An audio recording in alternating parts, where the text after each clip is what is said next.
السلام عليكم ورحمة الله وبركاته. الحمد لله والصلاة والسلام على رسول الله صلى الله عليه وعلى آله وأصحابه وأتباعه أجمعين.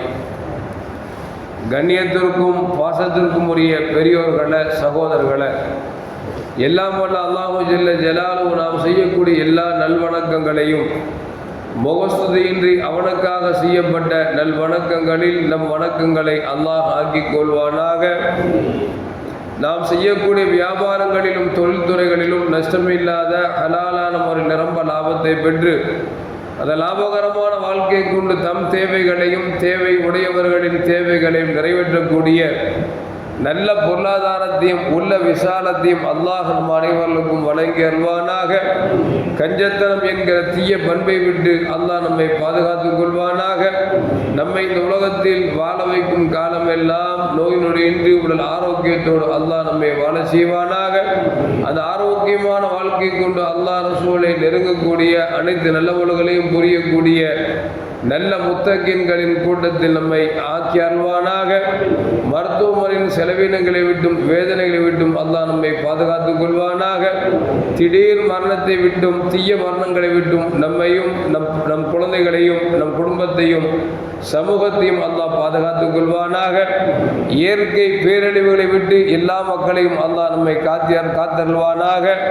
நம்மில் யாரெல்லாம் நோயால் படுத்த படுக்கையே கதி என்றும் வீடே கதி என்றும் யாரெல்லாம் அல்லல்பட்டு கொண்டிருக்கிறார்களோ அவதிப்பட்டு கொண்டிருக்கிறார்களோ அந்த மக்களுக்கு நோயை போக்கி உடல் ஆரோக்கியத்தை வழங்கி அவர்களை கொண்டு அவர் குடும்பத்திற்கும் சமூகத்திற்கும் நல்ல பலன்களை அல்லாஹ் வழங்கி அல்வானாக. நாம் இந்த உலகத்தில் வாழ்ந்து மறைகிற நேரத்தில் லா இலாஹ இல்லல்லாஹ் முஹம்மது ரசூலுல்லாஹ் என்ற கலிமாவை மொழிந்து ஜன்னத்துல் ஃபிர்தௌஸை கண்ணால் கண்டு அகமகிழ்ந்து சிரித்த வண்ணமா மரணிக்கக்கூடிய நல்வாக்கியம் பெற்ற மக்களில் அல்லாஹ் நம்மை ஆக்கிக் கொள்வானாக. மரணித்தும் மரணிக்காத இறைநேசர்களின் கூட்டத்தில் நம்மை ஆக்கி அல்வானாக. நாளை மறுமையிலே மாணவி ஸல்லல்லாஹு அலைஹி வஸல்லம் அவர்களின் திருக்கரங்களால் ஹவுதுல் கௌசர் என்கிற தடாகத்தில் நீர்வருகி அன்னாரின் ஷஃபாத்தை பெற்று அன்னாரின் கரம் எடுத்து ஜன்னத்துல் ஃபிர்தௌஸ் என்ற உயர்ந்த சொர்க்கத்தில் அவர்கள் அருகாமையில் அமரக்கூடிய நல்வாக்கியம் பெற்ற மக்களில் அல்லாஹ் நம்மை ஆக்கிக் கொள்வானாக. எல்லாவற்றுக்கும் மேலாக இறை அன்பை பெற்று இறைவனை பார்த்து பரவசம் அடையக்கூடிய அவருடைய லிகாவையும் ரிலாவையும் பெற்ற மக்களில் அல்லாஹ் நம்மை ஆக்கி அருள்வானாக. அருமையான மோமின்களை, 2-3 நாட்களாக உலகத்தில் வாழக்கூடிய எல்லா மக்களையும் அச்சுறுத்தக்கூடிய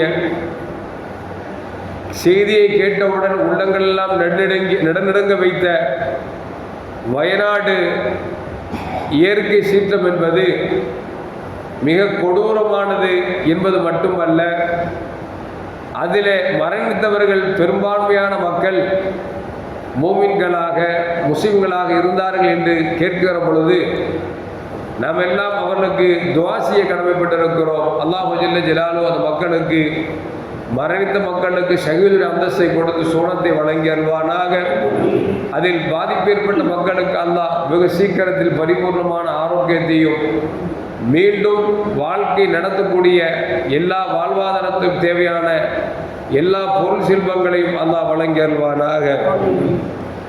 அருமையான மோமின்களை, நபிகள் நாயகம் ஸல்லல்லாஹு அலைஹி வஸல்லம் சொல்வார்கள், சோதனை என்பது இறைவன் புறத்திலிருந்து வந்தாலும் கூட அந்த சோதனைகள் 2 விதமாக பிரிக்கப்படுகிறது.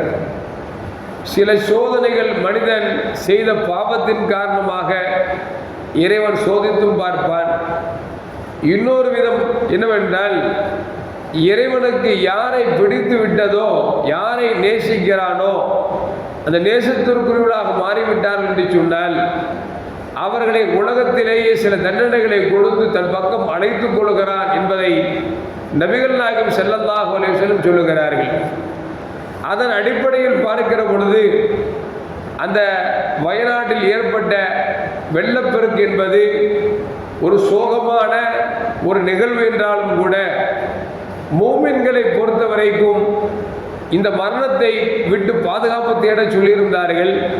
பாதுகாப்பு தேடி இந்த மரணத்தை எட்டியவர்கள் எல்லோரும் ஷஹீதுகளுடைய அந்தஸ்தை பெறுகிறார்கள், வீர மரணம் அடைந்தார்கள் என்கிற செய்தியைத்தான் நபிகள் நாயகம் ஸல்லல்லாஹு அலைஹி வஸல்லம் நமக்கு சொல்லித் தருகிறார்கள்.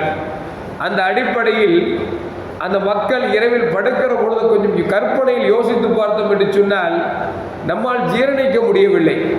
படுத்தவர்கள் உறங்கக்கூடிய நிலையில் எப்படி போய் படுத்திருப்பார்கள்? நாம் காலையில் எழுவோம், காலையில் சூழ்நிலை எப்படி இருக்கிறதோ என்று தெரியவில்லை என்று சொல்லி எல்லோரும் படுத்து உறங்கக்கூடிய அந்த நடுநிசி நேரம் என்று சொல்லக்கூடிய 2 மணி அல்லது 3 மணி நேரத்தில் ஒரு பெரும் வெள்ளம் அந்த உறங்கிக் கொண்டிருக்கிற வீடுகளையே கபலீகரம் செய்து மண்ணுக்குள் உள்ளே புதைத்து மண்ணை மேலே மூடிவிட்டது என்று சொன்னால் அதனுடைய தாக்கம் எந்த அளவுக்கு இருந்திருக்கும் என்பதை கொஞ்சம் யோசித்து பார்க்க வேண்டும். அந்த கடுமையான வெள்ளத்திலும் கூட அல்லாஹ் யாரை காப்பாற்ற வேண்டும் நினைத்தானோ அவர்களை காப்பாற்றினான். யாரை உள்ளே கொண்டு வந்து அழிக்க வேண்டும் என்று நினைத்தானோ அவர்களை தண்ணீரை கொண்டு மூழ்கடிக்க செய்திருக்கிறான் என்கிற செய்தியும் நாம் கேள்விப்படுகிறோம்.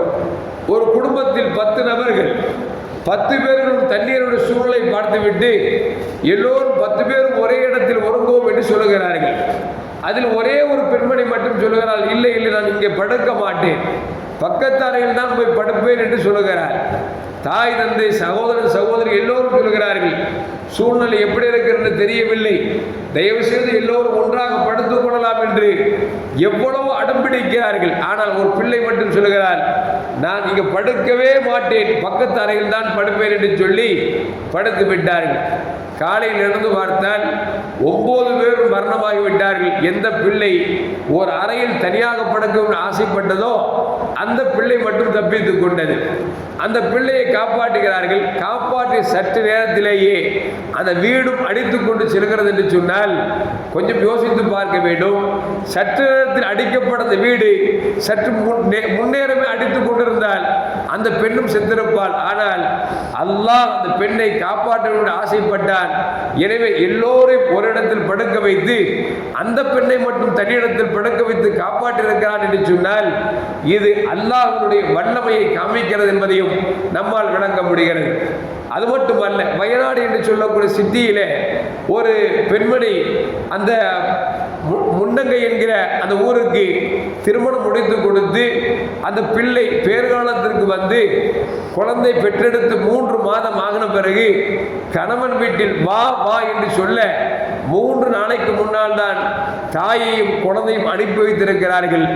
அல்லாஹ் இந்த தாயையும் குழந்தையும் அந்த தண்ணீரில் போக்கடித்திருக்கிறான் என்று சொன்னால் யாரை காப்பாற்ற வேண்டும் என்று நினைத்தானோ அவர்களை காப்பாற்றினான், யாரை அழிக்க வேண்டும் என்று நினைத்தானோ அவர்களை அழித்து விட்டான். இன்னும் சொல்லுகிறார்கள், அந்த நேரம் தண்ணீர் வரக்கூடிய நேரத்தில் கடுமையான சப்தம் என்னவென்று சொன்னால் எப்படி பாறை உருண்டது என்று தெரியவில்லை. அவ்வளவு பெரிய பெரும் பெரும் பாறைகளை அல்லாஹ் உருட்டி விட்டு தண்ணீர் மூலியமாக கொண்டு வந்து ஒவ்வொரு வீடுகள் மீது புல்டோசரை மாறி வீடை அமுக்க வைத்திருக்கிறான் என்று சொன்னால் இது இறைவனுடைய விதியில் எழுதப்பட்டிருக்கிறது என்பதை நம்மால் விளங்க முடிகிறது.